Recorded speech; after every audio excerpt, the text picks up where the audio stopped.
Rainbow ଏହାକୁ ଆମେ ଓଡ଼ିଆରେ ଇନ୍ଦ୍ରଧନୁ କହିଥାଉ। ଅର୍ଥାତ୍ ଭାରତୀୟ ଶାସ୍ତ୍ର ଅନୁସାରେ ଇନ୍ଦ୍ର ଦେବତାଙ୍କର ଧନୁ କହିଥାଉ। କିନ୍ତୁ ଆମ ପବିତ୍ର ବାଇବଲ ଏହା କ'ଣ କୁହେ ଆସନ୍ତୁ ଆମ୍ଭେମାନେ ଆଦି ପୁସ୍ତକ 9 ପର୍ବ 1ରୁ 17 ପଦ ପର୍ଯ୍ୟନ୍ତ ଅଧ୍ୟୟନ କରି ଶିଖିବା। ଏହି ଇନ୍ଦ୍ରଧନୁକୁ ଆମ ପବିତ୍ର ବାଇବଲରେ ମେଘଧନୁ ବୋଲି ଲେଖା ଅଛି। ଯେହେତୁ ଏହି ମେଘଧନୁ ଏକ ପରମେଶ୍ୱରଙ୍କ ଶପଥ ଅର୍ଥାତ୍ ଚୁକ୍ତିର ଚିହ୍ନ ଅଟେ, ଯାହାକି ଆଦି ପୁସ୍ତକ 8 ପର୍ବ 20ରୁ 22ରେ ବର୍ଣ୍ଣିତ ବାକ୍ୟାଂଶ ଅନୁଯାୟୀ ଏହି ଇନ୍ଦ୍ରଧନୁକୁ ଆମ ପବିତ୍ର ବାଇବେଲରେ ମେଘଧନୁ ବୋଲି ଲେଖାଯାଇଅଛି, ଯାହାକି ପରମେଶ୍ୱରଙ୍କ ଚୁକ୍ତି ସମ୍ପର୍କରେ ପ୍ରକାଶ କରିଥାଏ।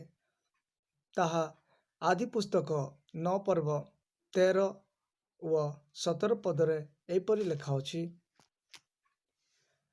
ଆମ୍ଭେ ମେଘରେ ଆପଣା ଧନୁ ସ୍ଥାପନ କରୁଅଛୁ, ତାହା ପୃଥିବୀ ସହିତ ଆମ୍ଭ ନିୟମର ଚିହ୍ନ ହେବ। 17 ପଦରେ ପରମେଶ୍ୱର ନୋହଙ୍କୁ କହିଲେ, ପୃଥିବୀସ୍ଥ ମାଂସ ବିଶିଷ୍ଟ ସମସ୍ତ ପ୍ରାଣୀ ସହିତ ଆମ୍ଭେ ଯେଉଁ ନିୟମ ସ୍ଥିର କରିଅଛୁ, ତହିଁର ଏହି ଚିହ୍ନ ହେବ। ସେହିଦିନ ପରମେଶ୍ୱର ନୋହଙ୍କ ସହିତ ଏହି ନିୟମ ସ୍ଥାପନ କରିଥିଲେ।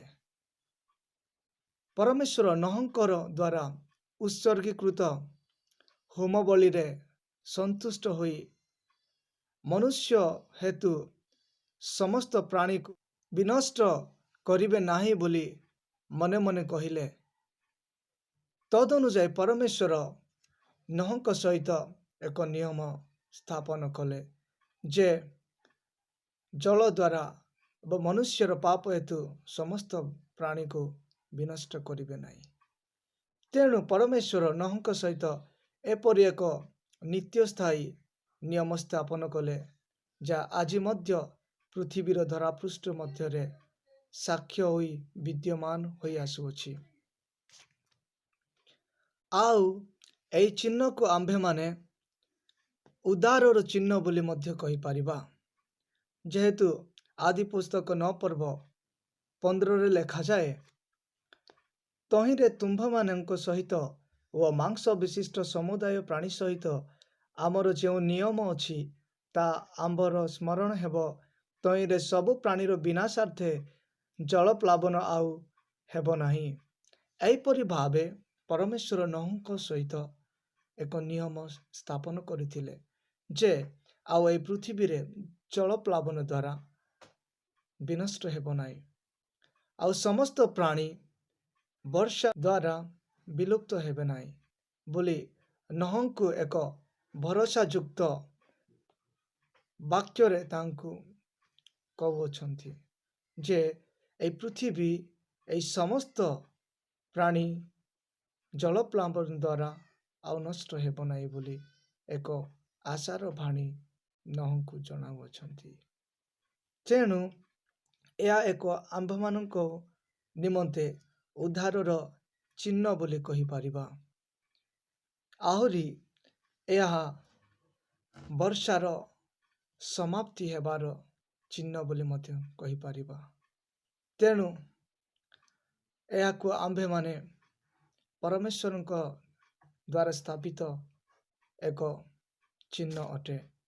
ଏହା ପରମେଶ୍ୱର ନୋହଙ୍କ ସହିତ ଏକ ଅନନ୍ତ କାଳ ସ୍ଥାୟୀ ନିୟମର ଚିହ୍ନ ଅଟେ, ଯାହାକି ଆଦି ପୁସ୍ତକ 9 ପର୍ବ 16ରେ ଏପରି ଲେଖାଯାଏ, ପୁଣି ମେଘଧନୁ ହେଲେ ଆମ୍ଭେ ତାହା ପ୍ରତି ଦୃଷ୍ଟିପାତ କରିବା, ତହିଁରେ ପୃଥିବୀସ୍ଥ ମାଂସ ବିଶିଷ୍ଟ ସମସ୍ତ ପ୍ରାଣୀ ସହିତ ପରମେଶ୍ୱରଙ୍କର ଯେଉଁ ଅନନ୍ତ କାଳ ସ୍ଥାୟୀ ନିୟମ ଅଛି, ତାହା ଆମ୍ଭେ ସ୍ମରଣ କରିବା।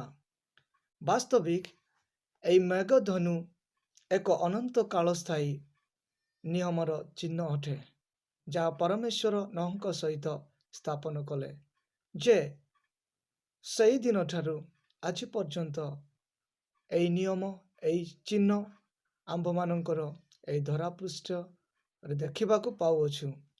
ଯେହେତୁ ଯେବେ ଯେବେ ବର୍ଷାର ପରିସମାପ୍ତି ହୁଏ, ଏ ଆକାଶରେ ଧରାପୃଷ୍ଠ ଉପରେ ଏହି ମେଘଧନୁ ପରମେଶ୍ୱର ପ୍ରସାରିତ କରିବାର ଦୃଶ୍ୟ ଆମେ ଦେଖିଥାଉ।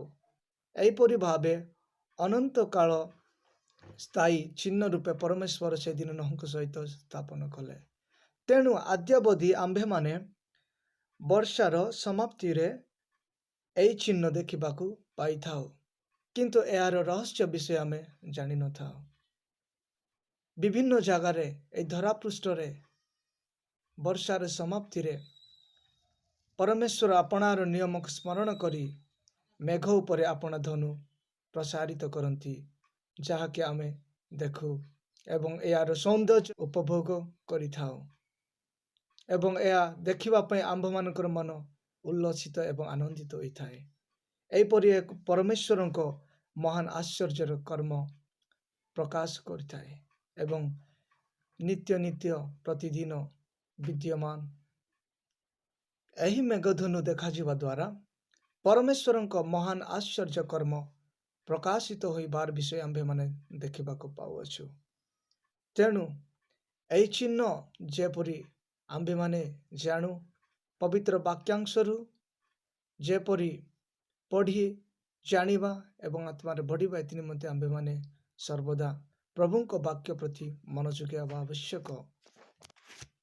ଏହି ନିୟମ ପୁରୁଷାନୁକ୍ରମେ ପିଢ଼ି ପରେ ପିଢ଼ି ପରମେଶ୍ୱର ନୋହଙ୍କ ସହିତ ସ୍ଥାପିତ କରିଥିବା ସେହି ନିୟମ ପ୍ରକାଶିତ କରାଇବେ ବୋଲି ସେଦିନ ନୋହଙ୍କୁ କହିଥିଲେ।